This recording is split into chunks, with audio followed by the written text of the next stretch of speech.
Welcome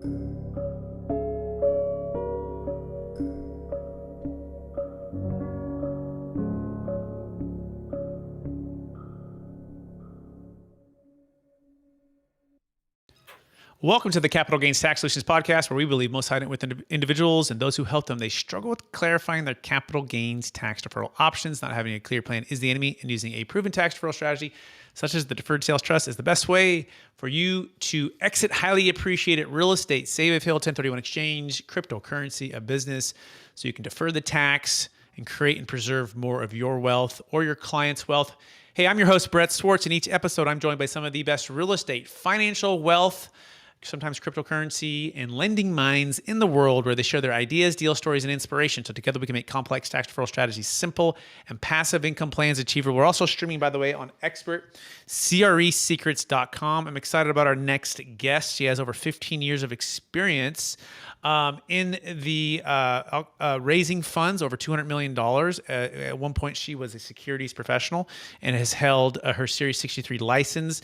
And she is in charge and helps Secured Investment Corp out of Idaho, and all things investor relations and also fund management and so much more. Please welcome to the show with me, Heather Dreves. Hey, Heather, how you doing?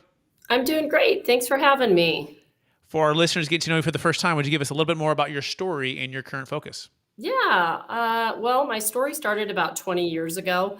I was exposed to the private lending world, which was extremely eye-opening, and did a little bit of everything from origination to servicing, and quickly found myself in the investor relations role, and really enjoyed helping people create wealth for themselves and their family, and really better understanding and learning more about how to invest in alternative assets outside of your more traditional resources like the stock market. So it's been a long journey. I currently hold a position as one of 3 fund managers. We currently manage 2 real estate funds that are high yielding, focusing around single family residential 1 to 4 unit assets, and have long-term relationships. I have clients I've worked with for 20 years, helping them and their families, invest and deploy capital through those types of assets, which also include the purchase of our notes. So pretty exciting. I love the investor relations side of things. And that's really been mainly my focus, over the last at least 15 years. Fantastic. Love that. And we're going to be talking all things passive investing in Idaho real estate, where it seems like all of California is flooding to that, and Tennessee and Florida and Texas. But before we go there, Heather, I do want to take one other step back. I believe we've all been given certain gifts in this life. Some people call them superpowers. Some people call them strengths. I believe they're God-given gifts. They've been given to us to be a blessing and help to others. So I'm curious, go back to maybe the college soccer athlete days or high school days, and think about maybe 1 or 2 gifts that you believe you were given, and how does that help how you help and bless people today? Yeah, I think that's important because I'm a firm believer in sports. Both of our kids have played college sports, and the reality is not most people are going to go play professional. But I think what I did gain out of that, and the superpowers I have, is leadership, being coachable, being a team player, and being able to communicate well. And I think that, really came from playing college sports. I actually went to college to be a teacher, and quickly learned that that was not my forte, to deal with children all day. But I had a gift for sales. And, because of the great communication skills, leadership, and just team building characteristics I had, the investor relations was just an easy transition for me. And I think that really has made me successful in my profession, is just being able to communicate and being transparent with my clients. Fantastic. You can learn more about Heather Dreves at Secured Investment Group. Securedinvestmentcorp.com. Securedinvestmentcorp.com. Very cool. I love that. Leadership, coachability, team player. I'd also probably say grit too. If you've become a college athlete, right? And it takes grit, determination, and resiliency. So I imagine those are your gifts as well. But let's dive now right into the topic at hand, which is passive investing in Idaho real estate. So Heather, what's the biggest secret to passively investing in real estate with your company? And in particular, talk about Idaho as well. Yeah, I mean, I think the important thing to understand, I'd love to take all the credit for the success of our funds, but we have a massive team behind us. And, I talk to clients all the time that want to invest in real estate, want to lend their own money. And what they don't understand until they start really diving into it is how much work it is, whether you're acquiring hard assets, that entails going out, finding the deals, negotiating the deals. Most of my clients are high net worth individuals with full-time professional jobs, and they don't have the time to do that. Or if they're lending their own money out, there's the due diligence process to, hey, what's the asset worth? Does this borrower have the ability to repay and exit the loan? And I think one of the benefits to working with us is we do that for you. We have a massive team behind us. We have an acquisition team that literally dials every day, all day lists of distressed sellers, off-market deals, and those are opportunities that as a fund member you have the benefit of benefiting from the returns of that, but you don't have to do the heavy lifting of it. We have put together this team that we've built for 10 years. We have a loan origination team, that is really filtering through the deals. We have an underwriting team. We have a legal team that makes sure that everything's compliant, and that we're in a first lien position. So really just when you're working with us, you have an access to that team. And I really think that's important to understand because it does take a lot of time and resources to find those types of deals, whether you're lending the money out or buying the hard assets. And we don't promote looking for deals off the MLS market. We are looking for off-market deals. That's where your best opportunity and your highest profits are. And it has, required us to build this team behind us to do that. Fantastic. And we're looking at your website now. And by the way, that's securedinvestmentcorp.com. And it says invest in the heart of American real estate, the nation's best real estate lending platform, and the ability to invest passively in mortgage notes, also real estate deals 1 to 4 units. And so would you kind of break down what that looks like? And if you can share, I know past performance is not a guarantee of future results, but some of the returns that some of your clients are experiencing. Absolutely. So it probably helps to tell a little bit about how we got started. 10 years ago, when I came on board, I came from another private lender. And I joke that I did what I call dialing for dollars. So that meant that we had borrowers coming to us that were buying investment properties. We would do our due diligence on them. I, on the other side of the business, had clients that wanted to deploy their capital through these notes, and we would match them. So essentially, we would have a deal come out of underwriting. I would get on my phone, start calling my clients that had money to deploy. And it worked great, but it was a little bit clunky. It takes time to move money around. We work with a high percentage of our clients that use self-directed IRAs and tax-deferred accounts. And if anybody's worked with those types of custodians, those take time. And so we quickly evolved after the first year I was here and said, hey, how could we do this better where we can assist our borrowers and our brokers and get those deals funded for them. But on the other side of it, we could give our investors enough time to do their due diligence. We want them to feel comfortable with it. So we created our first fund, and this was for accredited investors only. You had to have $1 million in net worth, or your income standards had to qualify, and the minimum was $50,000. And so we quickly started raising capital. And I say this because I have 2 different types of clients. I have people that want to be very passive. They like the real estate backed assets. They like investing in things that are in Idaho, but they don't necessarily want to take some of the risk and the things that come along with buying a note, because the reality is there's no guarantee that someone makes their payment, right? So I tell people as a note buyer, there's huge opportunity. Our notes are written with no more than 70% loan to value. So there's a massive equity play in those notes. But the caveat that comes along with that is if those people don't make their payments as a note buyer, you have to be prepared to let us start foreclosure on them. And there's cost and time involved with that.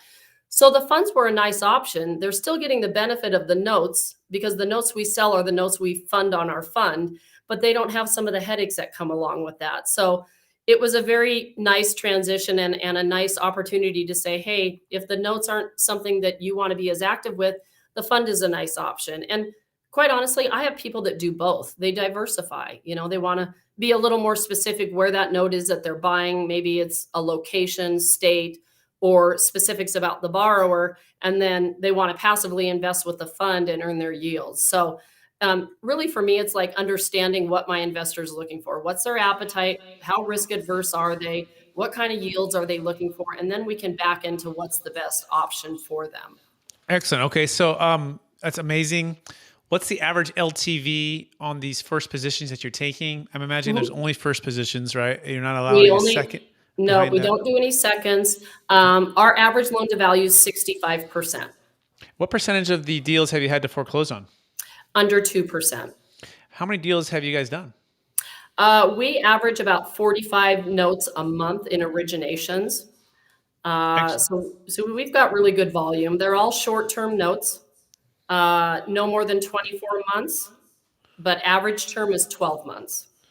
Excellent. And what's the liquidity? What's the average percentage on those notes, right? And then what's the liquidity of your fund? Is there a time period people must stay in?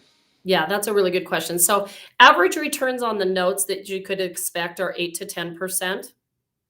Our accredited investor fund has paid out 10 to 11% for the last 7 years consecutively. And the tie-up period on the fund is 12 months. Okay. What if you had to get out 11 months? What happens? We don't have the ability to do that. It is written into our PPM, our private placement memorandum, that it is 12 months, and we don't deviate from that. Perfect. And so 8 to 10%, and for non-accredited, accredited 10 to 11. Curious, is the 10 to 11 just higher risk, or what is it about that gets that extra? Well, what you have to think about is in our fund, we diversify our fund. And what I mean by that is we take 75% of our fund balance and we lend that money out to other real estate investors. So those are people that are mainly fixing and flipping. So there's revenue and profit generated through origination points and interest payments. The other 25% of that fund is invested in hard assets in Coeur d'Alene, Idaho, and Spokane, Washington. So we go out, we have an acquisition team, like I mentioned. We go out, identify projects to invest in. And so some of our returns on that are 20 to 30%. So that's what really juices our yields and gets us to that 10 to 11. The notes are just the interest payments that the borrower's making. So, unless you foreclose and you potentially take a property back with, maybe 20 to 30% equity, your yields could be higher, but that's not our goal. Our goal is to have borrowers pay, exit the loans, and then they come back and borrow from us again. Okay, So very that's cool. why the funds are a little bit higher yield. Yeah, very helpful. Thank you. And then to clarify, are you doing all lending, or are you doing some ownership too? I don't know if I caught that. Are you actually buying some properties too, or are you only just lending to people who are buying? So the other 25% of the fund balance is properties that we buy on behalf of the fund. Got it. And what's the strategy there? Like, how long you on the average hold? What's the average purchase price? Yeah. Is it fix and flip? Is it a long-term rental? Okay. So mainly we have been focusing on fixing and flipping in the affordable housing market space. And you have to keep in mind, so you folks from California will think this is nuts, but our average purchase price and resale of a house is probably $250,000. And it is our goal to get in and out of those as quick as we can. We actually have our own contracting crew on staff.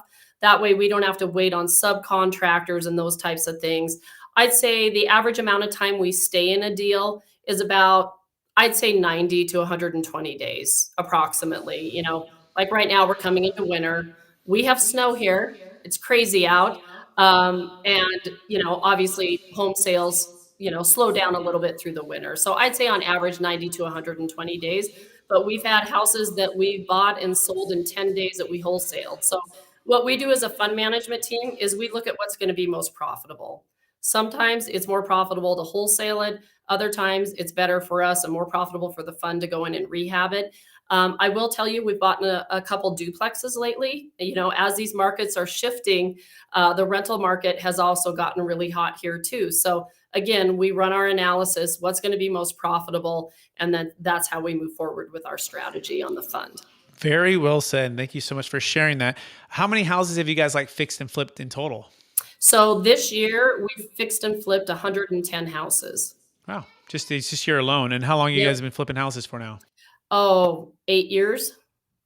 Yeah. Now let's dive into California, right? In the beginning of the show, I kind of teased that all of California is moving to Idaho. So what are you Yes. seeing there? Are things slowing down? Are they about the same as they were a year ago? Are they speeding up? Kind of give me the flavor of Idaho local real estate and just the Yeah. influx. And I'm sure there's other states too that are moving to Idaho, but what's your take on Yeah. that? Well, we're at the top of Idaho. So we're in North Idaho, which is actually right next to Spokane, Washington. So any of you basketball fans, go Gonzaga. We're right next to Spokane. So both of these markets are very hot for what we call people transplanting here. We have seen home sales cool off a little, but prices have not came down yet.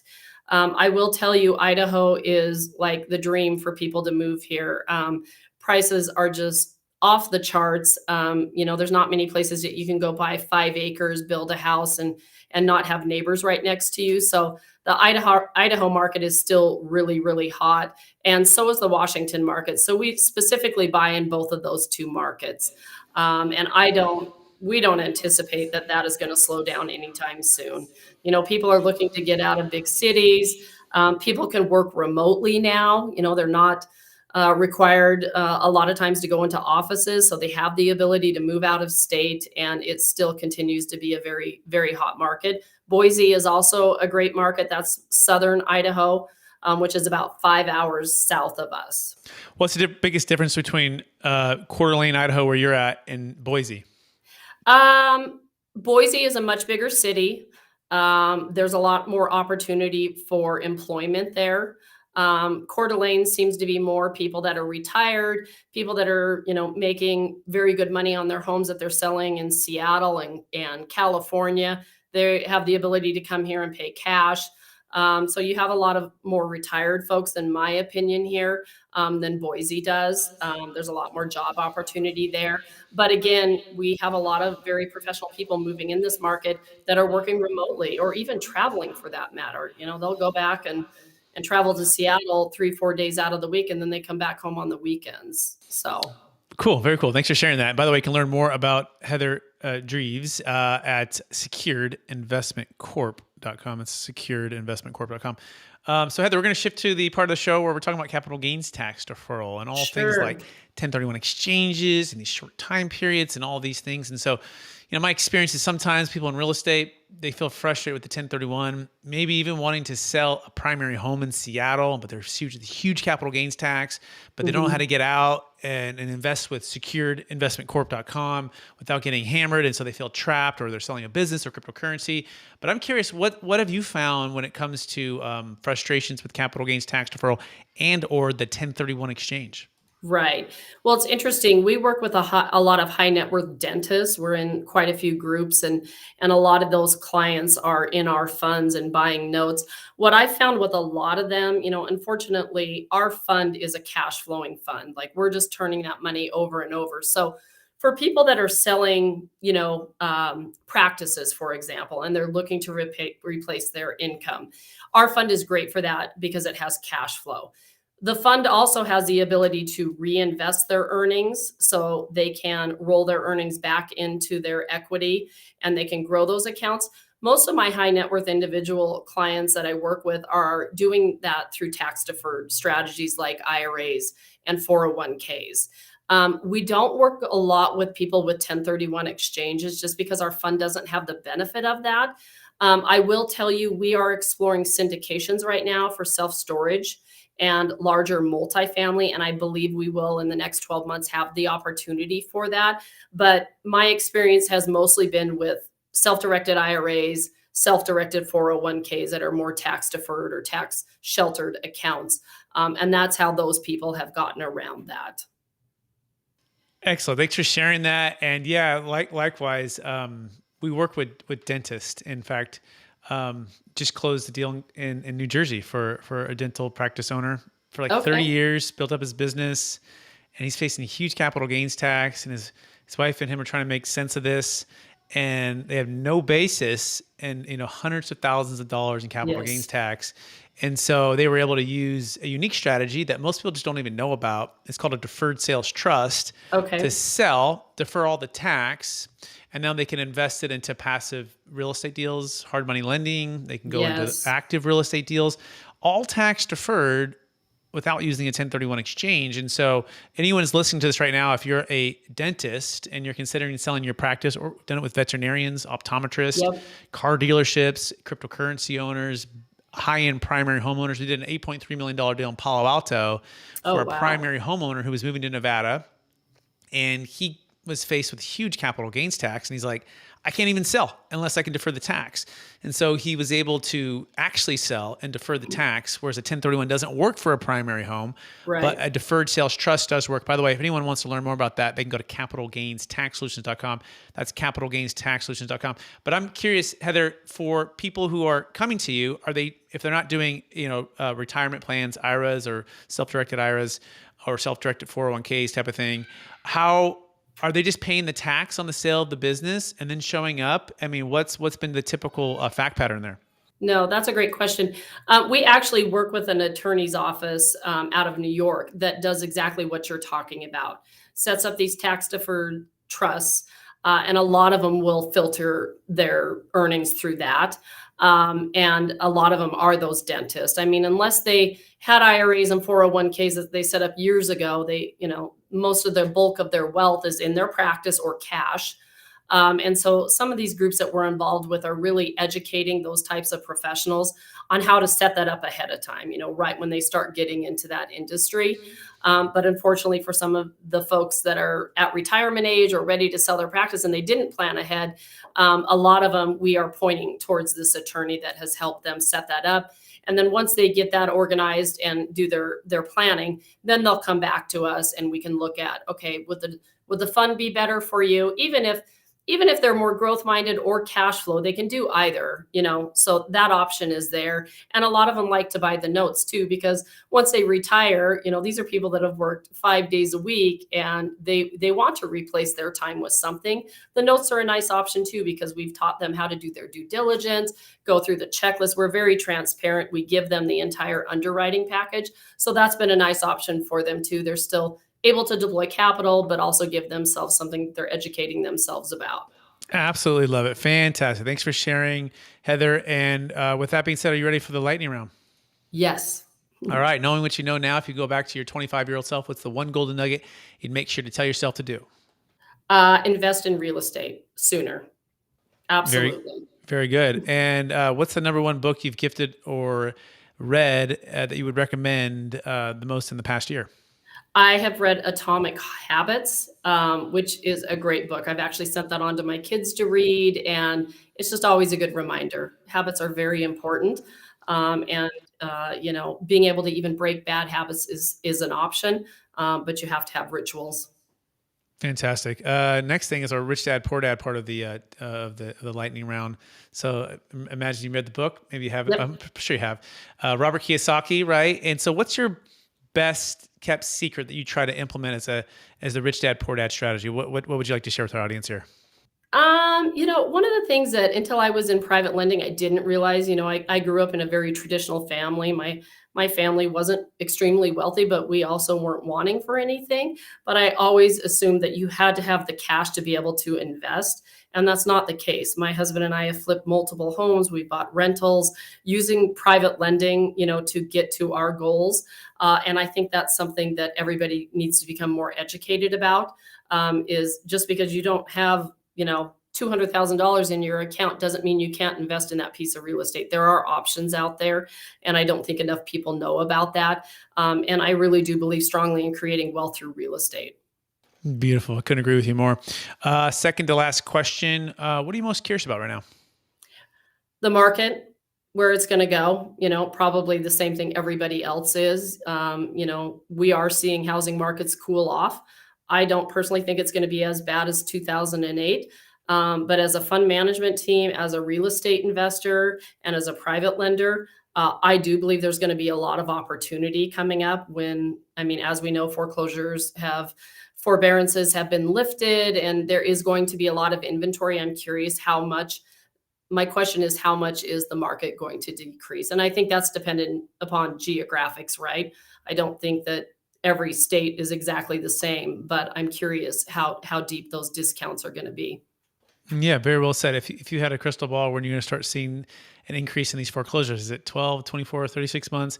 What's kind of if you had I your feel think for that? 6 months from now, you're going to start to see those on the market, and that's going to start to affect values. Very well. Thank you for sharing that. Last question. After all your success, helping the people you've helped build wealth, and everything else you've accomplished, how do you stay centered in your values, and how do you stay encouraged to charge forward to reach new heights?